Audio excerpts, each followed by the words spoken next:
Important part हर हर महादेव जो भी बताया जा रहा है बहुत इम्पोर्टेंट चल रहा है।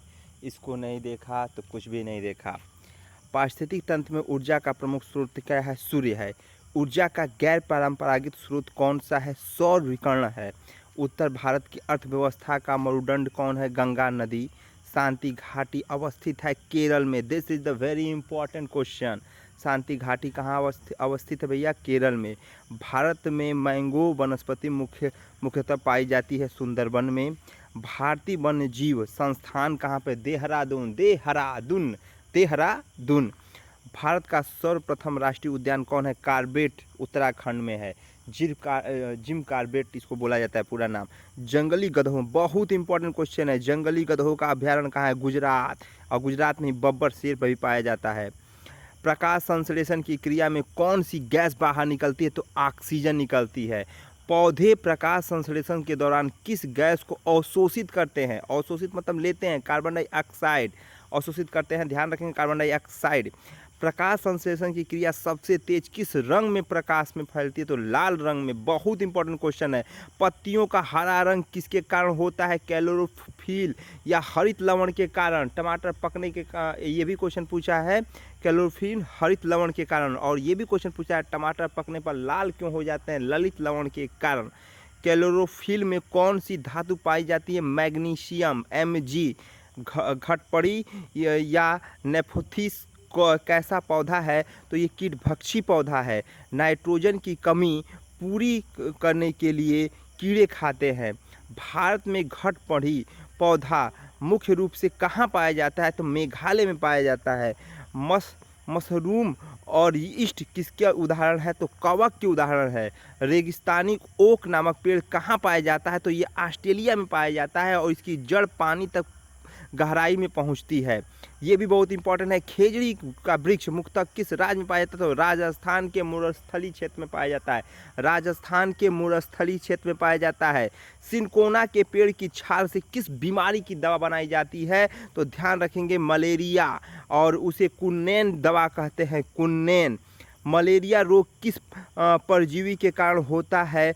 तो मादा एनाफीज मच्छर के द्वारा होता है। This is very important. इतने में से 2 क्वेश्चन पूछेगा आपके यूपी टेट में। मलेरिया रोग किस परजीवी के कारण होता है भैया? तो मादा एनाफिलीज मच्छर के द्वारा फैलता है यह। सिरस्का राष्ट्रीय उद्यान राजस्थान में अवस्थित है। पारिस्थितिक तंत्र में ऊर्जा का मुख्य स्रोत सूर्य है। एक मार्ग का संबंध गुणवत्ता को बताता है। आर्सेनिक के द्वारा जल प्रदूषण पश्चिम बंगाल में सर्वाधिक है। दूध से दही बनाने की प्रक्रिया को किण्वन कहते हैं। Very important question. गिर से परियोजना गुजरात में अवस्थित है। WWF से आश्चर्य है world wild life fund. Carbon dioxide, nitrous oxide, helium एवं मीथेन में से हीलियम ग्रीन हाउस गैस नहीं है। पूछेगा कौन से ग्रीन हाउस गैस नहीं है? तो रट जाइए, हीलियम ग्रीन हाउस गैस नहीं है। ध्वनि प्रदूषण का मापन डेसिबल से किया जाता है। ध्वनि प्रदूषण का मापन decibel, small D capital B. वायुमंडल में सबसे अधिक कौन सी गैस पाई जाती है? नाइट्रोजन। वायुमंडल में सबसे अधिक अक्रिय गैस कौन है? आर्गन। वायुमंडल का अस्थायी तत्व कौन है? जल वाष्प। पृथ्वी का वायुमंडल किसके द्वारा गर्म होता है? तो विकर्ण के द्वारा गर्म होता है। पृथ्वी की सतह से क्षोभ मंडल की औसत मोटाई कितनी है? ये भी क्वेश्चन बार बार पूछ रहा है। तो 14 किलोमीटर की मोटाई है। भैया एकदम अपने मन में रख लीजिए, जब तक तोड़ेंगे नहीं तब तक छोड़ेंगे नहीं। हर हर महादेव। यह भैया एकदम निकालना ही है आप लोग को यूपी टेट। ग्रीन हाउस प्रभाव के लिए सबसे उत्तरदायी गैस कौन है? Carbon dioxide. पृथ्वी की सतह से लगभग कितनी किलोमीटर मोटाई पर वायुमंडल फैला हुआ है? तो 10,000 किलोमीटर। 10,000 किलोमीटर। रट जाइए, घोर जाइए, पी जाइए। अघोष, यहाँ से भी एक क्वेश्चन मिलेगा। हर विषय को मिलाया जा रहा है, हर टॉपिक को मिलाया जा रहा है। अघोष स्वर तंत्रिका झकित नहीं होता है, केवल श्वास का उपयोग होता है। इनकी संख्या बस ये ध्यान रखिए, अघोष की संख्या 13 है, अघोष की संख्या 31 है।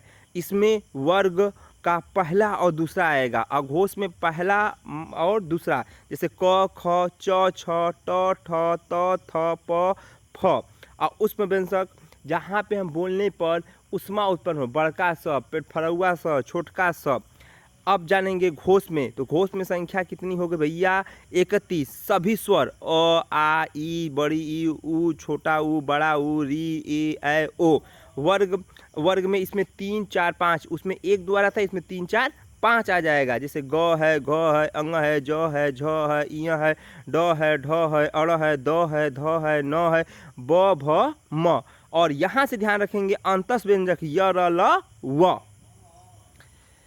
अल्फ्रेड बिने ने एक कारक का सिद्धांत दिया, अभी मैं बताया था एक कारक का सिद्धांत। थांडाई ने दिया बहुकारक का सिद्धांत। यहाँ से एक क्वेश्चन मिलेगा आप लोग को। अल्फ्रेड बिने एक कारक का सिद्धांत, थांडाई ने दिया बहुकारक का सिद्धांत, गिलफोर्ड ने दिया त्रिआमी का सिद्धांत, स्पेयरमैन ने दिया द्विकारक का सिद्धांत, स्पेयरमैन ने दिया 3 कारक का सिद्धांत, थ्रस्टन ने दिया समूह कारक का सिद्धांत, थॉमसन ने दिया प्रतिदर्श का सिद्धांत, पियाजे ने दिया विकासात्मक का सिद्धांत, वट ने दिया क्रमिक महत्व का सिद्धांत, हैब ने दिया क, ख व ब का सिद्धांत, ब्लूम में दिया ब्लूम बुद्धि का सिद्धांत, स्टर्नबर्ग ने दिया त्रिघटिकीय सिद्धांत। ये बहुत इंपॉर्टेंट क्वेश्चन है, गौर जाइए, पी जाइए, यहाँ से एक क्वेश्चन जरूर मिलेगा आपको। भारत की सबसे लंबी नदी कौन सी है? तो गंगा नदी 25-25 किमी। बिहार का शोक किस नदी को कहा जाता है? तो कोसी नदी को कहा जाता है। बंगाल का शोक किस नदी को कहा जाता है? दामोदर नदी को कहा जाता है। दक्षिण भारत की सबसे लंबी नदी या वृद्ध नदी कौन है? तो गोदावरी है भैया। भारत की सबसे बड़ी मीठी पानी की झील कौन सी है? तो बुलंद झील है जो जम्मू कश्मीर है भैया। और भारत की सबसे बड़ी खारे पानी की तटीय झील कौन सी है? तो चिल्का झील उड़ीसा। बेटा जो भी क्वेश्चन बता रहे हैं बहुत सटीक बताया जा रहा है, बहुत जल्दी बताया जाता है, फास्ट बताया जा रहा है कि आपके हर क्वेश्चन को हम लोग यहाँ से रिकवर कर लें और आप लोग सभी लोग पास हो जाएं। भूमध्य रेखा को 2 बार काटने वाली नदी कौन सी है? तो कांगो या जायरे नदी। मकर रेखा को 2 बार काटने वाली नदी कौन है? लिम्पोप नदी। लिम्पोप नदी। सौरमंडल का सबसे बड़ा ग्रह कौन है? बृहस्पति। सौरमंडल का सबसे छोटा ग्रह कौन है? बुध। किस ग्रह को भोर का तारा या सांझ का तारा कहा जाता है? तो शुक्र। नीला ग्रह किसे कहा जाता है? तो पृथ्वी को। जल की उपस्थिति के कारण। लाल ग्रह किसे कहते हैं? तो मंगल को, आयरन ऑक्साइड के कारण। जो भी क्वेश्चन है सभी इंपॉर्टेंट था, इसको 1 से 2 बार सुन लीजिए। यहाँ से कम पूरे वीडियो में आप 6 से 7 नंबर लेके जाएंगे। हर हर महादेव, जय हिंद, जय भारत।